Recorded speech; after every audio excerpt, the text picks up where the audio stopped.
আসসালামু আলাইকুম। কেমন আছেন সবাই? আশা করছি সবাই ভালো আছেন। ওয়েলকাম ব্যাক টু সিনেমা বাজার ইউটিউব চ্যানেলে।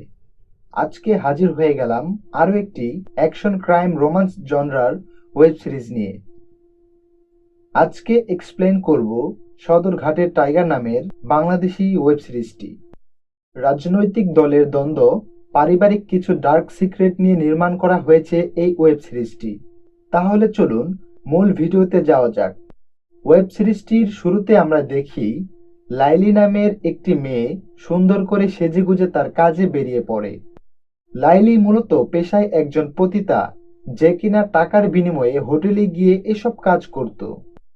লাইলি যখন হোটেলে আসে তখন সেই হোটেলের ম্যানেজার তাকে বলে, জলদি যা, তোর জন্য কাস্টমার অপেক্ষা করতেছে।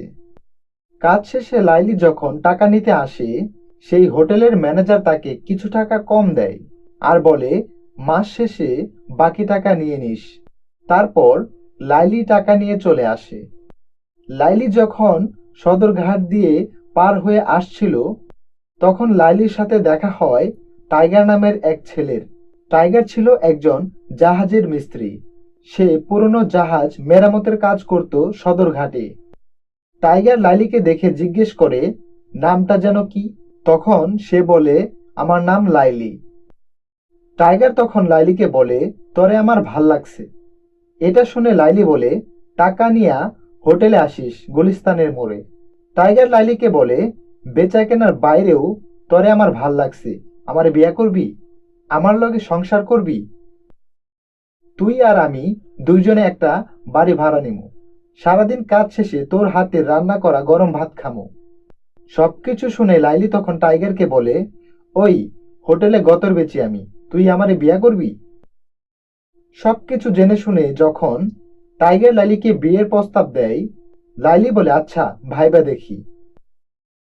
তারপর লাইলি তার নিজের জন্য বাজার থেকে কিছু কাঁচা বাজার সবজি কিনে বাড়িতে চলে আসে।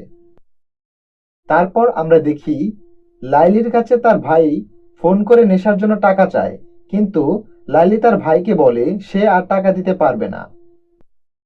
তারপর লাইলি গোসল করে হিসাব চুকাতে আবারও সেই হোটেলে চলে আসে।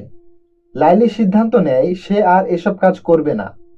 হোটেলে আসার পর লাইলি তার ম্যানেজারকে বলে তার পাওনা টাকা তাকে বুঝিয়ে দিতে, সে আর কাজ করবে না। তখন লাইলিকে তার ম্যানেজার বলে, তুই আগে এই কাজটা শেষ করে আয়।